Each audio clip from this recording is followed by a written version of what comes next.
minority of backbench Labour MPs who say they're going to vote against it. But there won't be a Commons vote on it anyway. And secondly, so what, you think they can bring forward this new legislation with no votes? Yes, because most of it can be done through amendments to the existing rules. They're not planning to bring a big Commons vote on it, for the first thing. And the second thing... So you think that you can extend... The 80 Labour MPs who signed the letter were not saying that she shouldn't bring forward these reforms. They were saying that there were some amendments to people that are already in the country that she wouldn't extend. Well, how would they get any amendments if there's not to be any votes? I never heard anything so absurd. The idea that the government could increase the time it takes to get indefinite leave to remain for 5 to 10 years without any Commons votes is absurd. It's just simply not true. Commons vote. Welcome back to Julian Discourse. Please like and subscribe. What does it look like when a left-wing commentator tries to defend a completely fractured Labour government on live television? Watch Patrick Christys and his panel completely corner journalist Benjamin Butterworth over the border crisis. When Butterworth attempts to claim that Labour is united on immigration, he is brutally confronted with the fact that 80 Labour backbenchers are actively revolting against their own Home Secretary.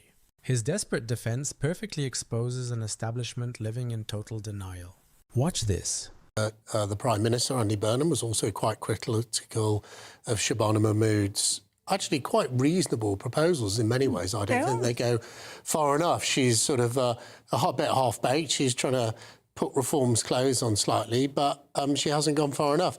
Look, it's just further evidence, if any was needed, that actually the Labour Party no longer represents the working man and woman of this country. They are not embedded in their community as they all claim. They are not embedded in the world of work. They're embedded in the world of benefits. And there is a sort of liberal, as you pointed out, one of the ministers there, sort of, you know, wealthy, liberal, elite attitude that is so common across the left of British politics because they're not affected by it.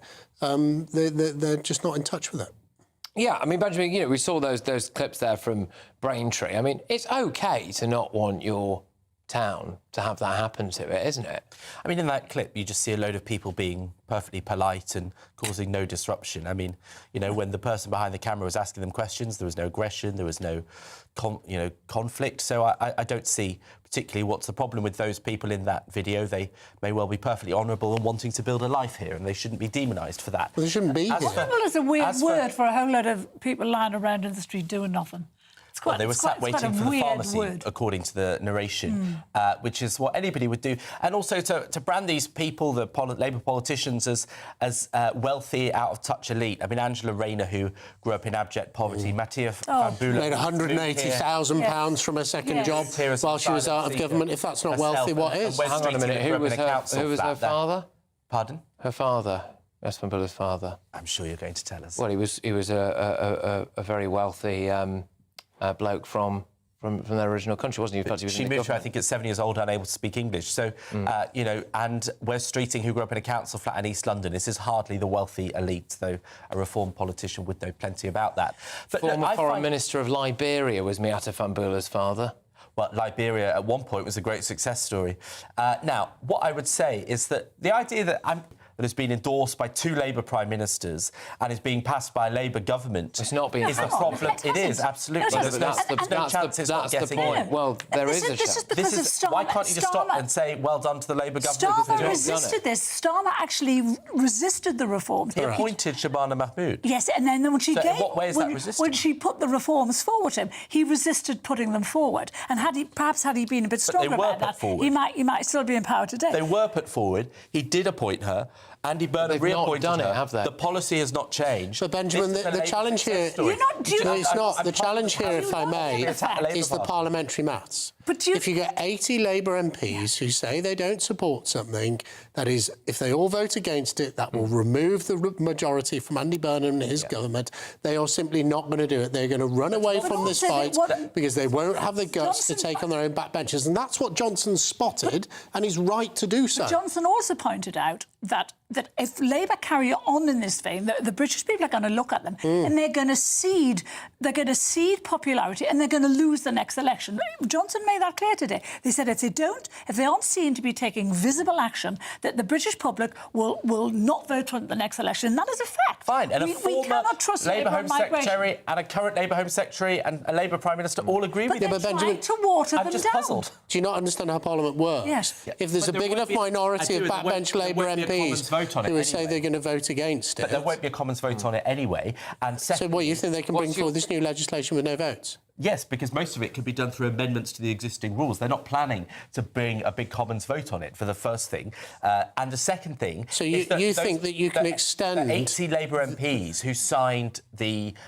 letter were not saying that she shouldn't bring forward these reforms. They were saying that there were some amendments to people that are already in the country that she wouldn't extend. Well, how would they get any amendments if there's not to be any votes? I never heard anything so absurd. The idea that the government could increase the time it takes to get indefinite leave to remain for 5 to 10 years without any Commons votes is absurd. It's just simply not true. Vote. They haven't done it, which is what we've just said. They're not doing it, are they? It's a nasty... It's just the most desperate attempt to criticise Labour I've ever heard. Well, it's not, because they're also not leaving any in a Labour government Benjamin, doing everything. You're living in an alternative reality where you think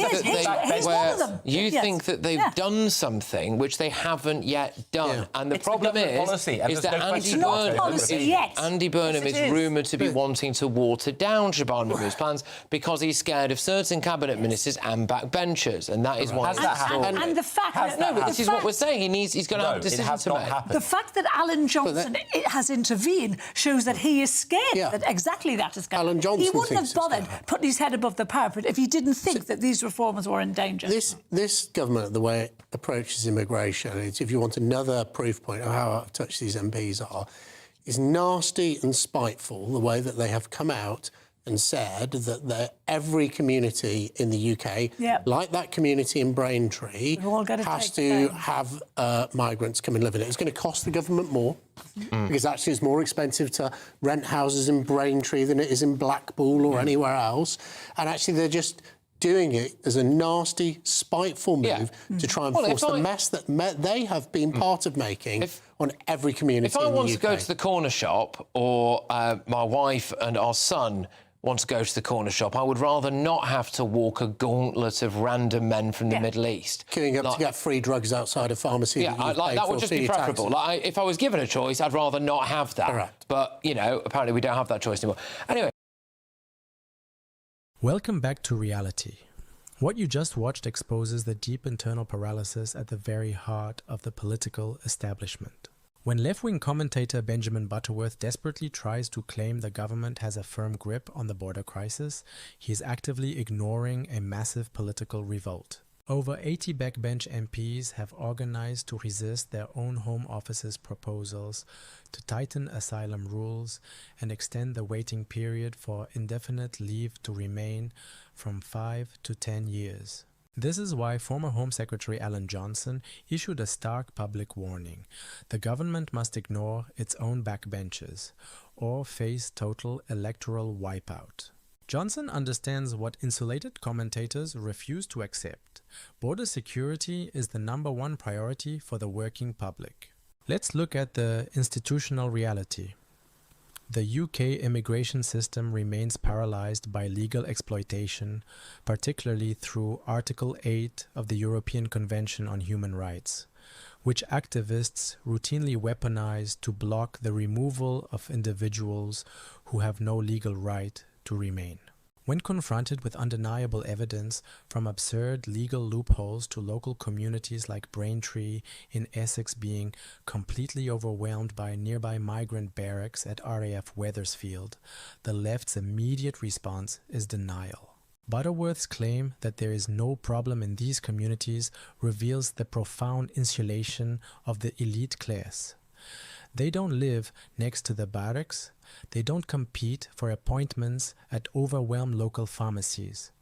They sit in television studios and dismiss public concern as bigotry. This exchange matters because it proves that the left is structurally incapable of enforcing national borders. Even the most modest reforms face immediate rebellion from within their own ranks. The establishment remains paralyzed by its own internal civil war, while everyday citizens are left to bear the physical and financial cost. The social contract is completely broken, and voters can see right through the excuse.